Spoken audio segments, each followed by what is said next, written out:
So here's the thing with life. One of the things that messes up the most with our heads is what is called in psychology the hedonic treadmill.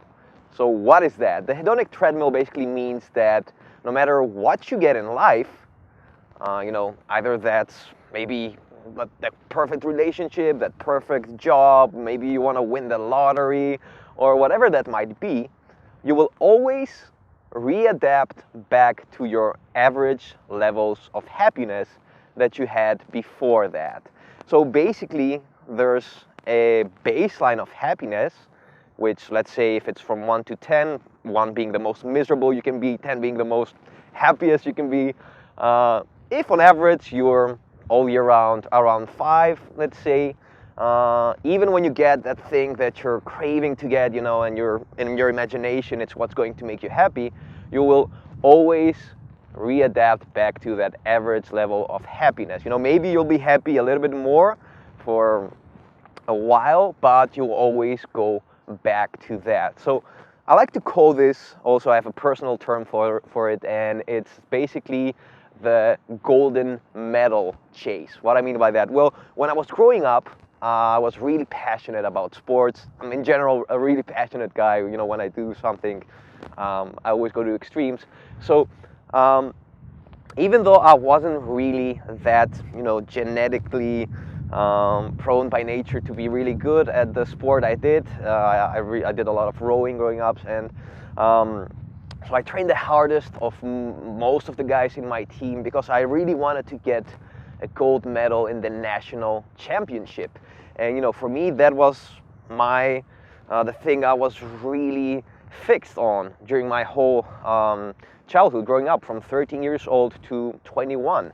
So I got really obsessed about that, and I basically switched schools. So I had really awesome friends in my previous school, and I just abandoned that, went to another school that had a good rowing team. So I did a lot of things in order to get that goal. I ended up, losing a lot of friends. I ended up spending a lot of time alone. I ended up basically going into this a lot of ups and downs, really obsessed about not getting what I wanted to get because I was training really hard, as I said, and I wasn't getting the results I wanted. Anyway, fast forward to 20 years old, I never got that golden medal in rowing, so I quit that sport, started another sport, canoe kayak, where I found that I was a little bit better at. I found this really good coach that trained me, and we competed together. So after a lot of hard training, I finally won a Greek national championship.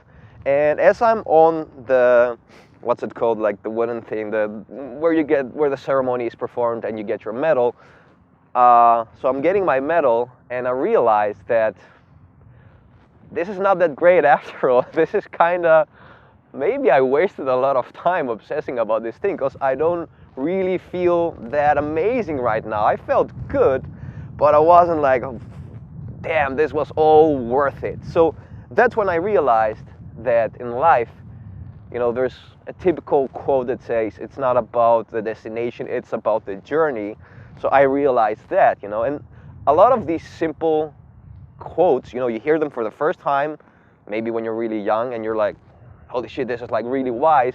But then life takes a toll on you and you're like, that's bullshit. I just won that golden medal, whatever that might be for you. And then you grow a little bit older, a little bit wiser, you have more experience in life, and you realize that all these like universal, simple, basic quotes are the real deal, There's a lot of wisdom in them. So here's my point, I'm not saying you shouldn't have goals. You should have goals. Goals are great. I always have goals. I'm always really hustling. I'm always really putting a lot of hard work to getting things done. But keep in mind that, you shouldn't skip happiness right now just because you're gonna get it once you get that thing.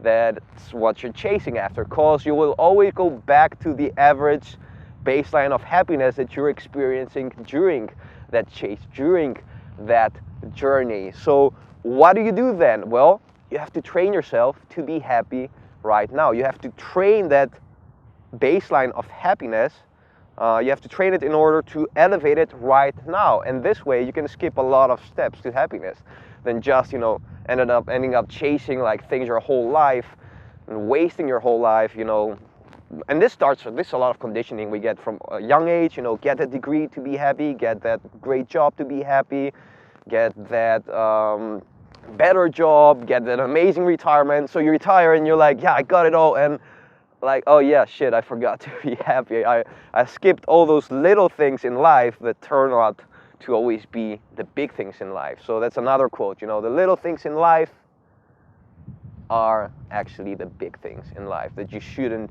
skip, that you should cherish, that you should learn to enjoy.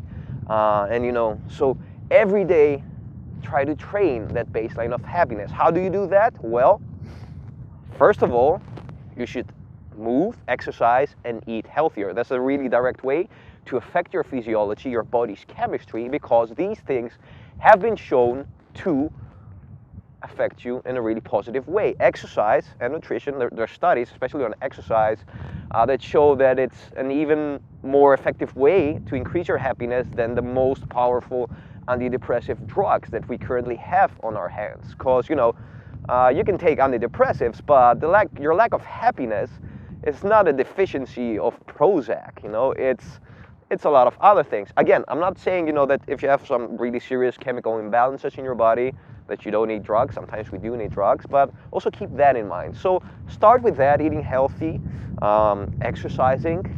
Meditation, another great thing that helps me a lot, and there's a lot of scientific evidence on it nowadays, that, it can help you. So training your mind as well than just your body. Other things you can do, read positive stuff every day in terms of philosophy, in terms of psychology, in terms of spirituality, if that's your thing, if that's too of the edge for you, you don't have to do that. But there are really amazing books on psychology, on philosophy, that can brainwash you in a positive way, that can give you techniques and mindsets to improve your life. Other things, interact more socially. If you're an introverted guy like me, for example, one of the things that improved my life a lot was pushing myself to get out there and talk to more people. Be more social. Nowadays when I'm at a cafe, if I find like a person next to me has a good vibe, I'll talk to him or her. I won't hold back. I'll feel super uncomfortable because my monkey mind, my primal brain will be like, I don't want to do this, but every time I skip that and, I just talk to the person anyway, a lot of times, you'll get a nice conversation, you'll meet interesting people, and we were social before we even evolved into humans. So, it's in our nature to be social. So for people there that tell you, just if you're an introvert, that's okay, you don't have to push yourself, screw that, yeah? The moment I started pushing myself to be more social, my life became so much better. And that's something I'm still improving, and that's still offering a ton of value in my life. Other things you can do, find ways to be happy and to laugh every day, even when you're by yourself. Find things to laugh about, make jokes with yourself, make jokes in your own head, and also when things suck in life, when you're going through bad things, make sure that you don't miss out on the collateral beauty. So there's a movie that I want to see. I was reading a little bit today about that talks about this. Must be a pretty good movie. I'll tell you if I see it. With Will Smith, Collateral Beauty, that talks about this. That the fact that when we're having bad times in life, there's also a lot of collateral beauty going by us. So try to not miss on that. Try to not be so obsessed on the negative things, and try to also appreciate the positive things that might be happening aside of that. I'm not saying you should be super happy when your life is really bad. You can't change that much, but also just find little breaks in your life to appreciate those things, even when life is going, has its really lows. And lows are great.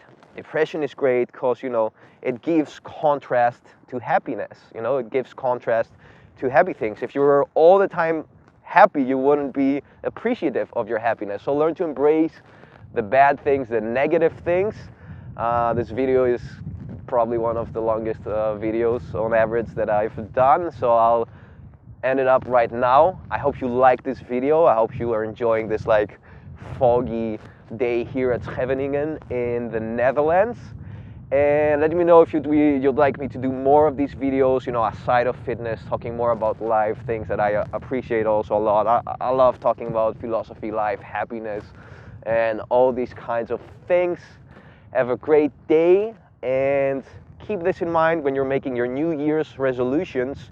Have a new resolution about the fact that you'll, from now on, be training your baseline of happiness. So, you know, that should be a daily goal for you for the next year. Just train your daily baseline of happiness every day. And, you know, that way you'll start elevating it a little bit and a little bit and a little bit. And, you know, instead of waiting to be happy when you get that thing that you want to get, because we're always chasing something that we think that will make us happy, you can start being happy now. You can skip some steps to happiness and start improving your happiness levels right now. Until next time, keep on training.